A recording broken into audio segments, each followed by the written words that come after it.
Thank you, Mr. Chairman, and thank you for your testimony and your frankness. I know that we appreciate it, and my state of Tennessee, we have attorneys here from our Attorney General's office today, and they are pushing to also get something done about the overreach of Facebook, and we're grateful that so many states have stepped up to hold Facebook and Meta to task. So we appreciate this. I want to return us to December 21, and Chairman Blumenthal mentioned this. He and I, at the Senate Commerce Consumer Protection Subcommittee that we led, had Mr. Masseri in front of us. And you were consulting for Instagram at that time, correct? So what is the date again? December 21. I had left at that point. You had left at that point. Okay, and a few months earlier, you sent him 2 emails that talked about youth harms on the platform, correct? Correct. Okay. Now I'm going to quote you some things from his testimony.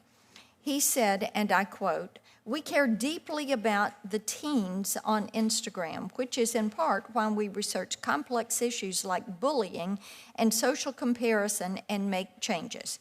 Do you agree with that characterization?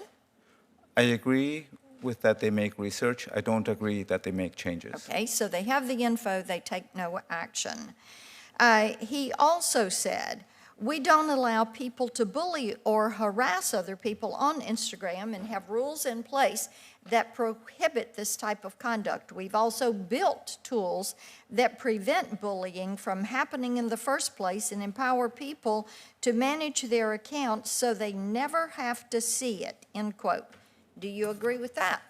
I think it's profoundly misleading because at a time at which the public statistic was a fraction of a percent, right? 1 in 5 teens had watched it happening, like 10% experienced it, and you have to bear in mind, they're standing right there. And if this was a school, that would be completely unacceptable. I agree. Let me give you one more. Talking about the executives, and I'm interested to see how they reacted to the information that came out in 21 about their disregard for harms to minors. Do you think that Meta executives were motivated to do more or to address the problem, or were they interested in covering up what was going on at Meta at the time? I think you will need to ask them about their intentions, but I also deeply believe that actions speak louder than words. Did any of the members of Meta's team, whether it was Zuckerberg, Sandberg, Cox, did any of them respond to your email in a way that suggested that they were going to take an action to correct the wrongs? No, for 6 years, when I sent that kind of message, I would get a meeting within 24 hours to spend meaningful amount of time talking with them and what needed to be dealt with.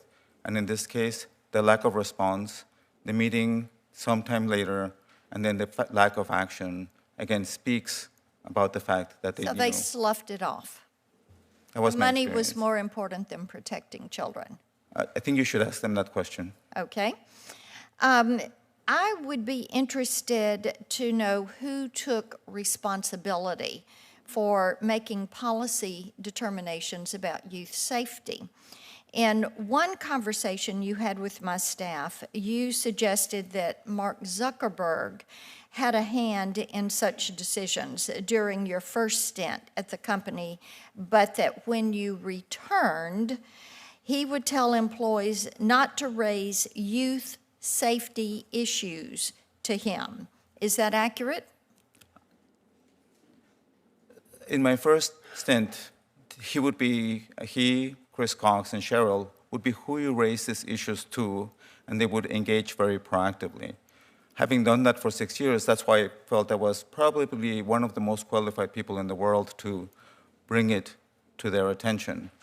I was not aware when I sent my email that it was hard to talk to Mark about this, but I could say that my experience of how the entire company was behaving when it came to the harms that teens were experiencing was a culture issue that was grounding on a decision which, in my experience, prioritizing prevalence over harm is something that Mark sets direction for, that whole executive team, and that's why I realized it was necessary to appeal directly to them.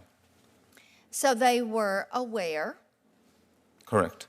they knew that harms were taking place, Correct. they had the research that pointed this out, their own research, Correct.